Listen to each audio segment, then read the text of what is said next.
Vanessa will be showing Mark how to make her sticky braised beef. Before that, though, she joins me, we're making it work today, along with Jess, Stuart on the coffee group to talk about our need to be perfect.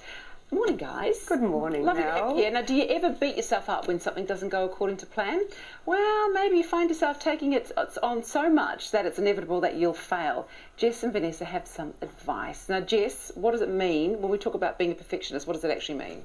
Being a perfectionist, Mel, means that we want to get more than 100% in everything that we do, never make any mistakes. We have these excessively high standards that we struggle to meet. We set the bar far higher than it needs to be. And we also struggle to say no or delegate because we can see asking for support as a sign of weakness. Oh yeah, that's not a good idea. I can already hear the alarm bells going off. Vanessa, why are women particularly hard on themselves, do you think? Well, women are definitely tend to be a perfectionist more than men. We tend to ruminate over it, worrying about every little outcome, and we'll tend not to make a decision, of course, until we're 100% sure it's going to go the way we would like it to go. So, we'll also tend to not give ourselves credit where credit's due. So if we actually, for example, at work get a great deal, we'll say, oh, everyone in the room was so empathetic and it was a wonderful customer and I'm not surprised that we got the deal. And when something goes wrong, we'll blame ourselves. Oh, if only I'd put more effort in or worked harder at it. So, yeah, we tend to be terribly hard on ourselves. We do, and we do that thing where we wake up at night and we start thinking about what we could have done differently, don't we? Absolutely. Definitely. Do you do that, Jess? Yeah, totally. I'm a recovering perfectionist. I don't know about you, Vanessa, but I know many women that are.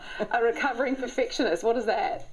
So I've been a perfectionist for many years, and I think it's one of those things that as women we have this superwoman ideal where we're sort of taught that we need to be juggling multiple roles masterfully and never make mistakes, and that can be in our upbringing, it can be through what we're exposed to in slick marketing campaigns, airbrushed photos in magazines. There's so many images of perfection around us that it leaves us feeling like this is something we should aspire to be, and anything less is failure. There's no middle ground. True. Yeah, there is no middle ground. Vanessa, how do we set more realistic goals then? I think it's really important to decide, what goals are important for you. So don't worry about what everyone else thinks. Just pick one or two things. Don't over goal set, because otherwise you're not going to be able to achieve all of it. So one or two things and really target it down. So rather than, oh, I'd love to be fit, it'd be great to go to the gym a couple of times a week, actually decide which class you're going to go to and diarise it. Use the apps that are available, print it off, pop it on the calendar, on the fridge, and don't accept anything else in those times. And then you've actually set yourself up for success,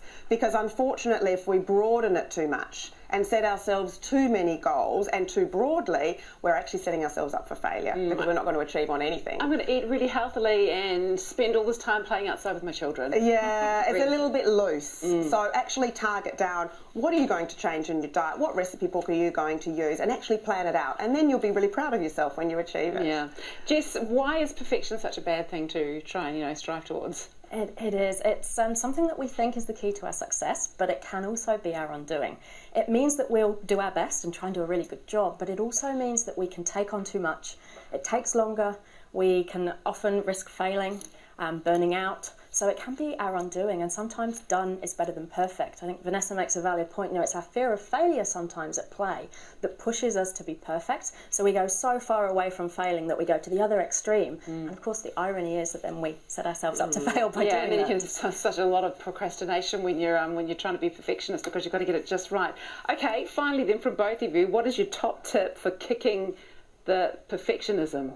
So for me, I would say don't do ready, get set, go. Just do get ready and go. Okay. Move the get set. Just be fearless. Get out there and take some challenges, take some risks and be brave.